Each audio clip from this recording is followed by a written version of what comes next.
All right, today we are jumping into a historical puzzle that, believe it or not, ends up telling us a huge story about America itself. And it all starts with just one name, Henry Perry. But as you're about to find out, one name can hold a lot of different lives. So, who is Henry Perry? Well, that's where this gets really interesting. Because when you start digging through the historical records, the name doesn't just point to one person. It kind of pulls you in two totally different directions at once.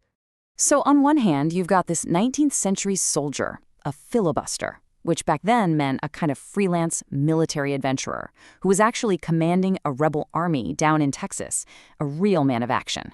But then you've also got a 19th century scholar, an academic, an editor, a close personal friend of the famous novelist Henry James, a man of letters. So, a soldier and a scholar? Which one is the real Henry Perry? And just to add another layer to this, the name Henry Perry is also on the cover of this really provocative new book about American history. So let's get this straight. We have a 19th century soldier, a 19th century scholar, and now a modern-day author all apparently named Henry Perry. What in the world is going on here? Okay, it's time to sort through this gallery of Perrys. Let's untangle these identities and figure out who's who. Because believe me, solving this little mystery is the key to unlocking the book's entire powerful message. The second you put their lives on a timeline, things get a lot clearer. Turns out, we're dealing with two completely different men. The soldier, Henry Perry, was born way back in 1785 and died in 1817. The scholar, Thomas Sargent Perry, wasn't even born until almost 30 years later in 1845. So, two different lives, same name, zero overlap. Mystery solved, right? Well, let's look at them. The soldier, Henry Perry, led a life that honestly sounds like it's straight out of an adventure novel. He commanded a rebel army, he fought for Mexican independence, and was a major player in this daring expedition into Spanish Texas. And his story ends just as dramatically. He chose to take his own life rather than surrender to his enemies. And then, in total contrast, you have Thomas Sargent Perry. This guy was a man of the mind, a Harvard lecturer, an editor, a literary critic. Oh, and get this, he was the great-great-grandson of Benjamin Franklin. His life was all about intellect and high society, a complete world away from the dusty battlefields of Texas. So, okay, the case of the two Perrys is closed. But that mystery, that was really just the opening act. Now we can finally turn to the central argument of the book itself. And this is where the real story begins.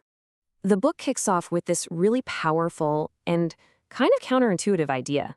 It says that we've been looking at all the conflict in our society completely wrong. You know, we see it as a sign of failure, like it's a bug in the system. This book says, nope, it's a feature. It's actually proof that the whole project is still alive and kicking. This core idea is called the struggle thesis, and it says that American history isn't this smooth, straight line of progress. It's actually a messy, loud, ongoing argument. I mean, think about the long, bitter fight to abolish slavery. Progress there didn't come from everybody quietly agreeing. It was forged in decades of fierce public struggle. That's the engine of history the book is talking about. And this struggle isn't just random chaos. It comes from a really deep contradiction that was basically baked into the country from day one. The nation's most amazing ideals were born at the exact same time as their total opposites. And this leads us right to what the author calls America's foundational paradox. This is the central tension that has been fueling the nation's big argument for centuries. So on one side, you have this freedom imagined, these incredible revolutionary ideas about self-government and individual liberty. Just beautiful stuff.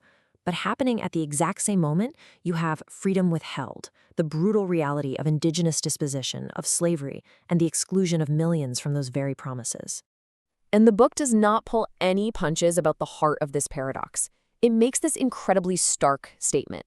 Slavery wasn't just a contradiction in the American story, it was the contradiction, the central point from which so many other struggles would eventually grow. Okay, so we've got the story of the two different Perrys, and we've got the book's big argument about a nation defined by struggle. So what does one have to do with the other? Well, this is the moment where the whole thing just clicks into place. It turns out our initial confusion, that whole "who is Henry Perry" business, it wasn't just a random historical fact. It's the key to the entire argument. It makes us ask, What can a single name holding two totally contradictory stories tell us about the history of a whole nation? And there it is. That's the book's central metaphor. The name Henry Perry contains a soldier and a scholar, two conflicting histories under one single title. And, the book argues, that is a perfect metaphor for America itself. The confusion we felt at the beginning, that wasn't a distraction, that was the point. You see, America, just like that name, isn't one simple, neat story. It's a single identity that holds within it a whole collection of complicated, competing, and often contradictory stories. It's the story of the soldier and the scholar, of freedom imagined and freedom withheld, all happening at the same time. And the ultimate takeaway here is that this struggle, it never ended. It's happening right now, in our headlines, in our communities. The American story is still being written, which leaves all of us with a final question. If this ongoing argument is how we build a future, what kind of chapter are we going to write next?